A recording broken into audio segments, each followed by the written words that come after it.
Bapak Ibu yang terhormat, alhamdulillah hari ini malam yang ke-22.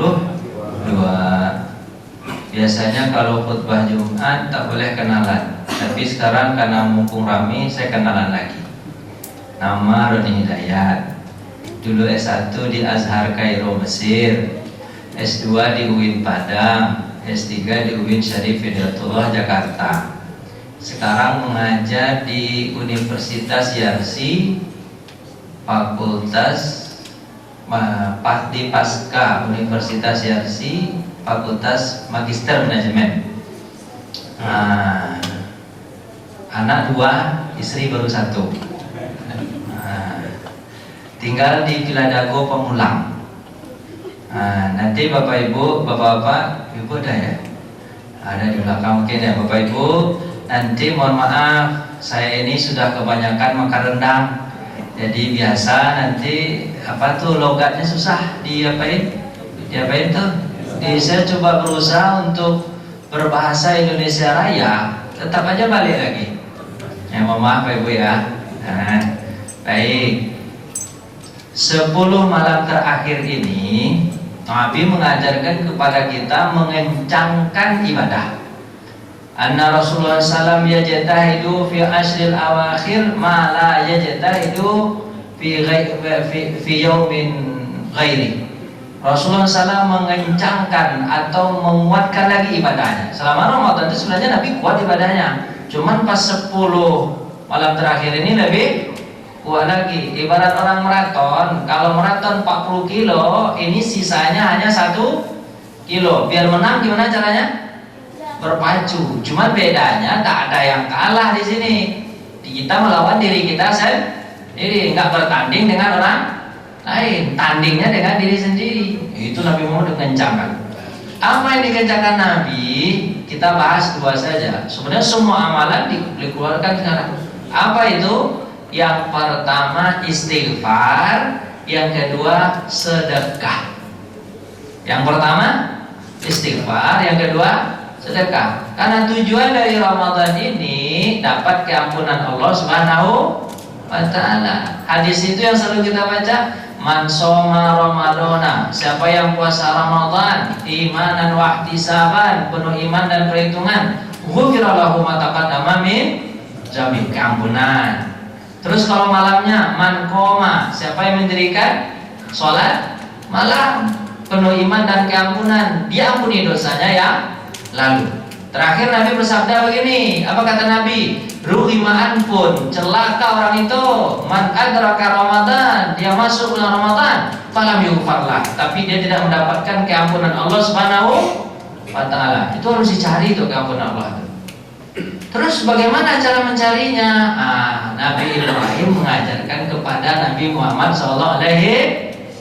Nabi Ibrahim ini kan banyak sekali ajarannya sampai kepada Nabi Muhammad SAW. Selalu kita pakai. Apa kata Nabi Ibrahim ketika Isra Mi'raj Nabi Muhammad? Kan ketemu dengan Nabi Ibrahim di langit yang ke-7. Benar gak Pak ya? Ya gitu, biasa semangatnya. Ya gitu. Jangan kan ketemu dengan yang ke-7 kan Nabi Ibrahim kan?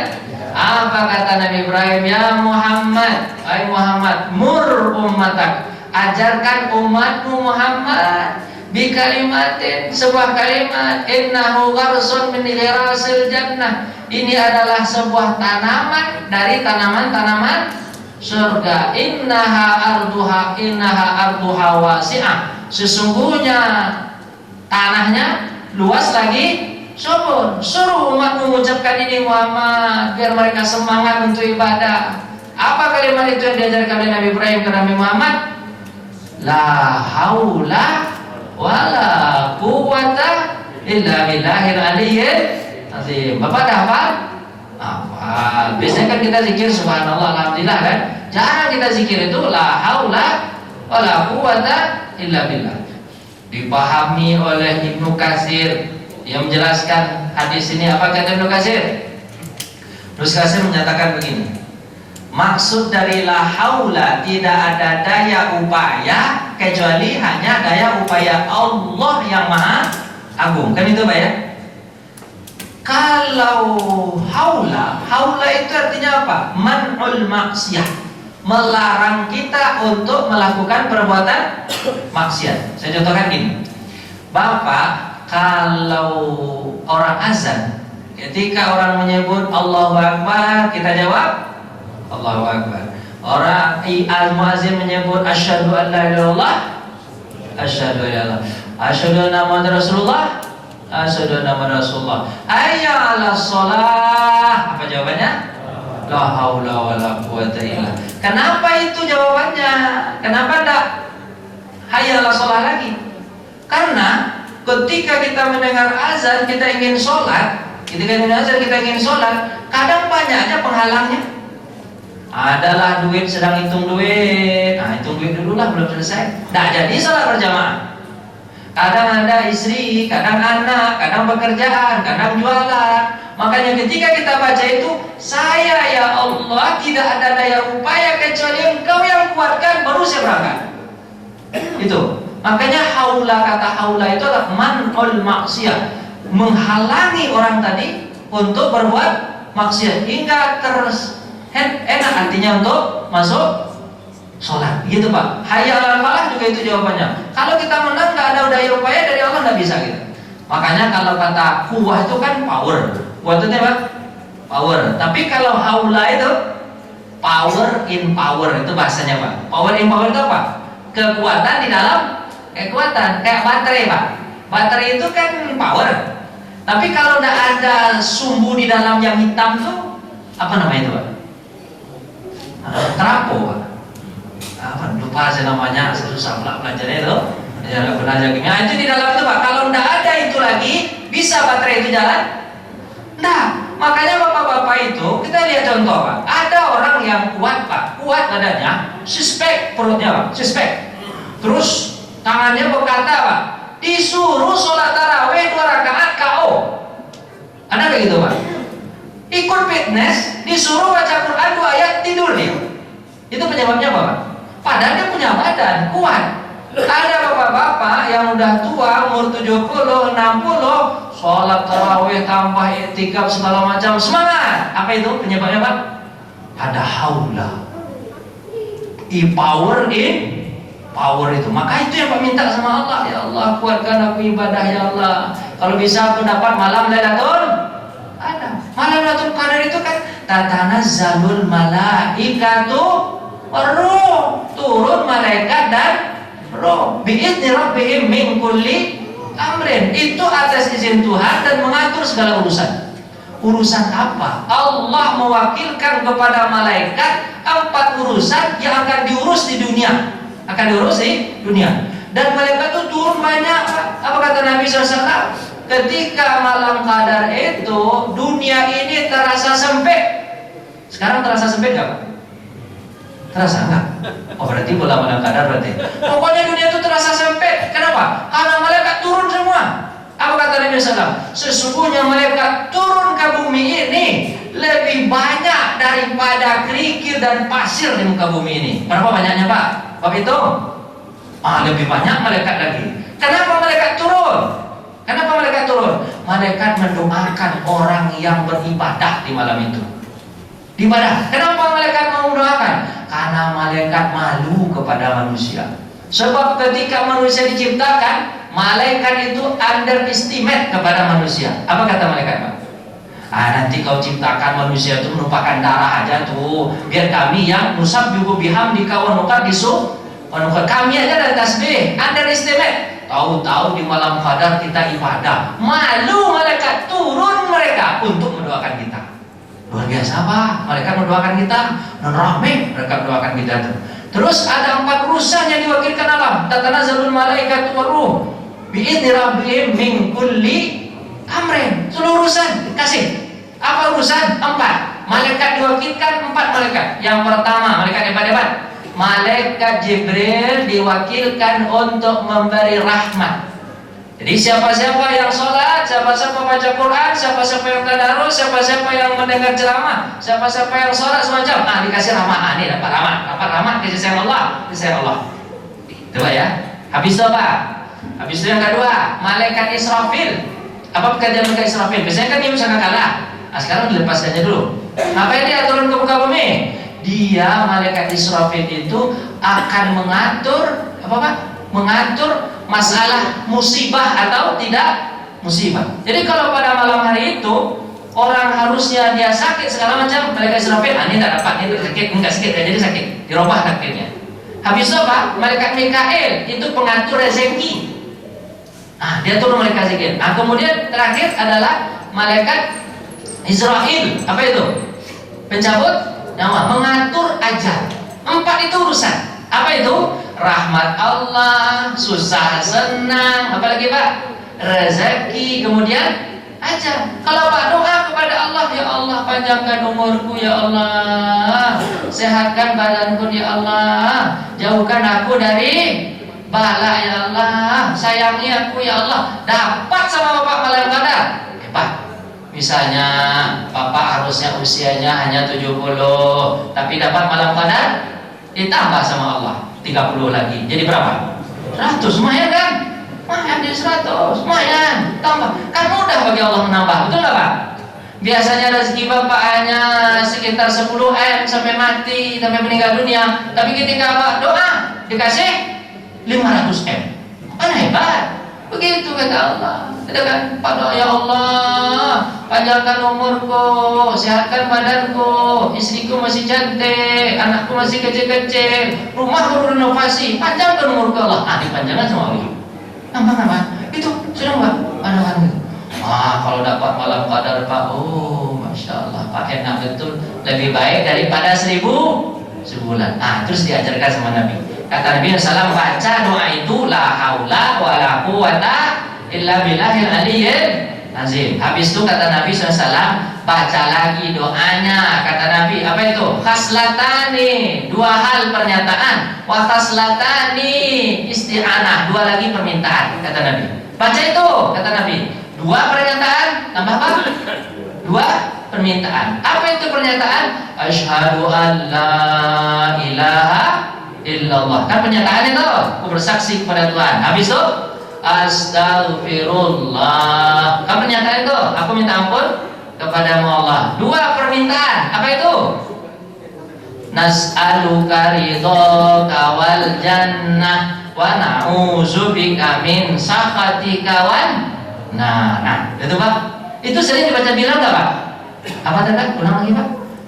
Lagi. Asyhadu an la ilaha illallah, astaghfirullah, nas'aluka ridhaka wal jannah wa na'udzubika min sakhatika wan nar. Itu.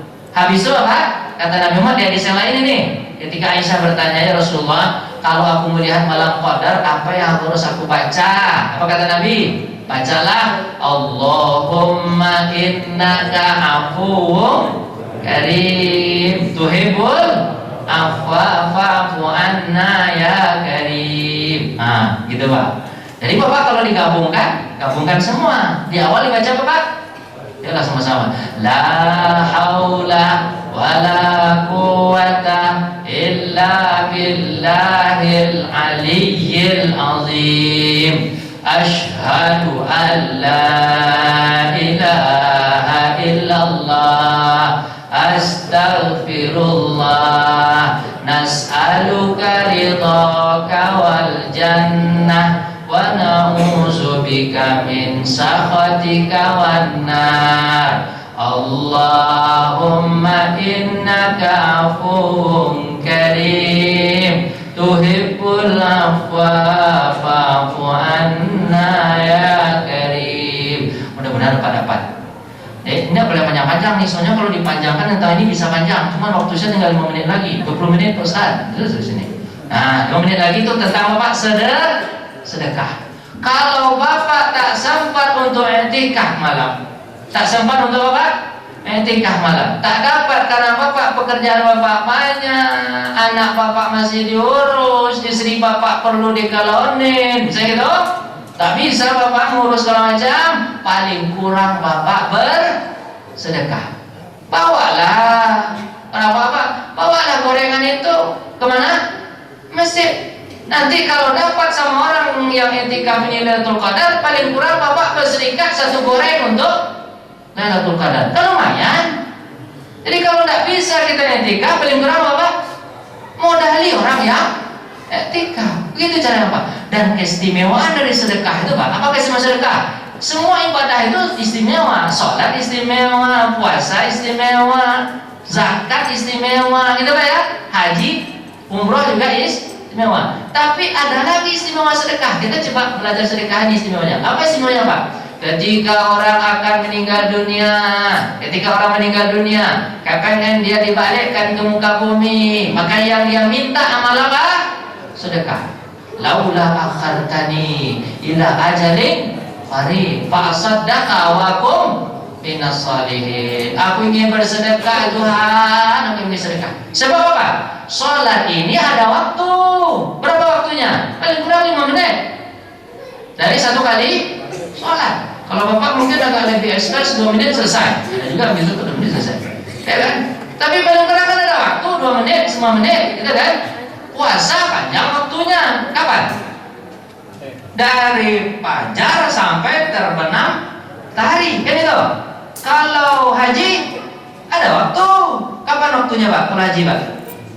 5 hari dari pakai ihram, hukum di Arafah sampai tapi yang melempar jumrah 5 hari ada waktu. Tapi kalau sedekah nggak perlu waktu, 1 menit aja selesai. Aku sedekahkan hartaku, aman, dah selesai. Dan hebatnya dari sedekah ini, apa hebatnya Pak?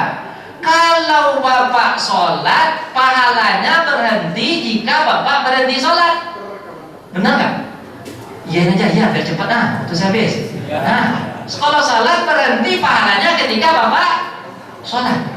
Puasa berhenti puasanya pahala puasa ketika Bapak selesai puasa. Haji berhenti pahalanya ketika Bapak selesai haji. Tapi kalau sedekah, gimana kalau sedekah? Tak berhenti pahala. Sedekatun jahiliyatun. Dah meninggal pun Bapak, pahala tetap mengalir selagi orang mempergunakan apa yang Bapak infakkan itu. Pak, saya mau cerita satu. Waktu saya tinggal 3 menit. Bisa nampak mas saya di situ. Nah, apa itu Pak? Cerita gini Pak. Apa kata ini? Nanti ada 2 orang berlomba-lomba ingin duluan masuk surga. Orang yang pertama mati syahid. Orang yang kedua haji mabrur. Apa kata mati syahid? Aku duluan. Apa kata imam? Aku duluan. Turun malaikat. Ada apa nih? Kami duluan. Apa kata malaikat? Duluan. Biar saya selesaikan masalahnya. Yang membuat kalian tahu mati syahid itu pahalanya besar, haji mabrur itu pahalanya besar, siapa? Apa kata 2 orang ini? Ustaz yang ngasih tahu. Oh Ustaz, kata malaikat. Berarti Ustaz yang duluan. Dipanggil lah Ustaz. Ustaz sini. Ya, duluan masuk surga Ustaz. Duluan masuk. Oh akhirnya Ustaz ini kan biasanya agak segan-segan gitu Pak. Apa kata Ustaz? Mohon maaf Pak Malaikat, bukan saya tak mau, tapi saya sekolah dulu dibiayai oleh orang kaya. Saya sekolah ke Mesir, di Mesir itu wakaf. Di Mesir itu apa? Wakaf. Saya tidak bayar apa-apa di Mesir itu. Saya bisa jadi Ustaz ini gara-gara ada orang kaya. Tak pantas saya duluan Pak Malaikat. Yang lebih baik duluan siapa? Orang kaya. Orang kaya Pak yang lebih duluan. Kalah sama dia Ustaz, kalah mati syahid, kalah siapa lagi? Karena mereka yang 3 ini dibiayai dengan duit. Betul nggak Pak? Jawablah ya gitu. Nah, Pak, kalau jadi Ustaz lama waktunya Pak. Jadi Ustaz susah. Saya kasih tahu sama Pak, jadi Ustaz itu susah. Saya sekolah di Tawalib Padang Panjang 7 tahun. Sekolah di Mesir 4 tahun, 11 tahun. Sekolah S2 2 tahun, 13 tahun. S3 3 tahun, 16 tahun saya sekolah Pak, habis umur. 19 tahun itu Pak, itu makan mie aja tiap hari. Susah, tak ada duit. Susah jadi Ustaz. Kalau mati syahid susah lagi. Kenapa susah Pak? Bapak luka aja nangis, apalagi mati syahid. Haji mabrur susah juga Pak. Kenapa susah haji mabrur? Haji mabrur itu setiap ada panggilan azan dia pergi ke Masjidil Haram. Pas balik ke kampung halaman harus pun melaksanakan pergi juga ke masjid untuk sholat. Kalau ada orang yang ngaku haji mabrur di Mekah Mekah dia sholat ke masjid, Masjidil Haram. Pasti di kampung halaman haram pergi ke masjid. Itu nggak mabrur tuh, tak mabrur. Susah nih nggak mabrur, sampai mati harus ke masjid. Makanya bapak pilih mana nih? Jadi ustaz? Jawab cepat. Nanti syahid atau jadi mabrur? Mana yang bapak pilih nih? Mana nih? Baik, langsung sedekah, gampang. Selesai.